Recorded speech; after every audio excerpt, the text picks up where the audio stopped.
I'm going to talk to you about the Salvation Army today. Here's some information. Disaster, hurricanes, mudslides, earthquakes, doesn't matter where. It could be in the United States or around the world. The one group that you will find during these times of need is the Salvation Army.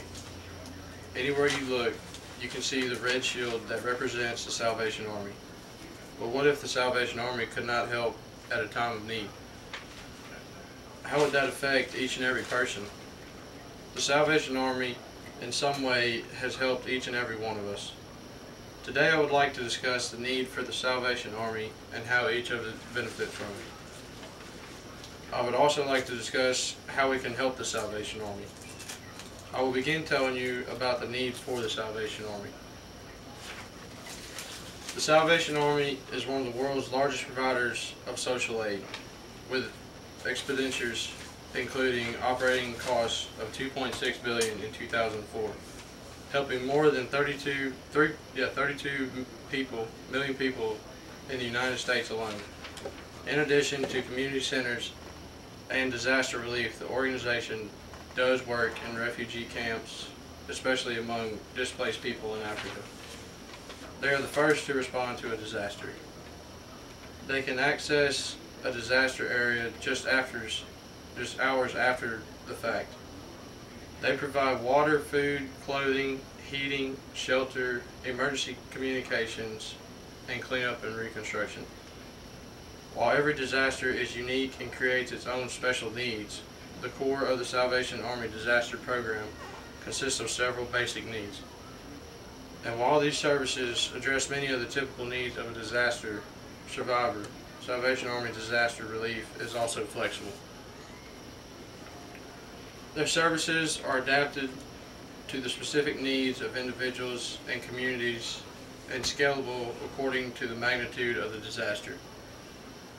In the USA, the Salvation Army's first major force into disaster relief resulted from the tragedies of the Galveston hurricane of 1900 and the 1906 San Francisco earthquake.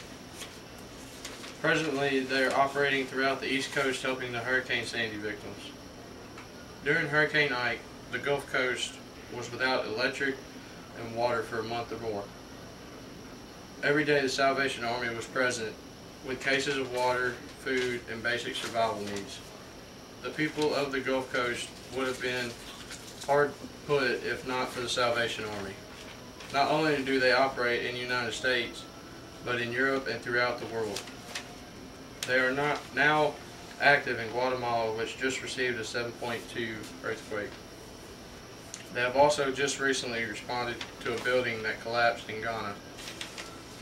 Now that you can see the need for the Salvation Army, this is how you can help. William Booth was the founder and first general of the Salvation Army. Mr. Booth's philosophy was soup, soap, and salvation. Mr. Booth's ideas were radical for that time period. He understood that there was no point in preaching to people's souls if their physical needs weren't met. The Salvation Army operates solely off of donations and contributions from individuals, organizations, and businesses. They also rely on volunteers. The best way to help during a disaster is often to make a financial contribution to the charity of your choice. Cash donations allow disaster responders to immediately meet the specific needs of disaster survivors without incurring many of the costs, such as sorting, packing, transporting, and distributing donated goods. Salvation Army disaster services are funded entirely by donors, and the Salvation Army uses 100% of all donations in support of disaster relief operations. You may mail your gift to your local Salvation Army. If you cannot make a donation, you can also volunteer. If no donations were made to the Salvation Army, it would not survive. The Salvation Army relies on the donated time of their volunteers as well. If we do not continue to support the Salvation Army, then we will have no help during a disaster. The benefits received by a disaster hit is life-saving. As you can see, The Salvation Army could be one of the most important decisions you can make. Giving of your time could be the greatest gift you can give. I have explained about the need for the Salvation Army in our area and how well we all benefited from them. So imagine for a minute if you were to be the one on the receiving end of the Salvation Army. How grateful would you be then? I have a slideshow set up too for y'all to see of how Salvation Army works.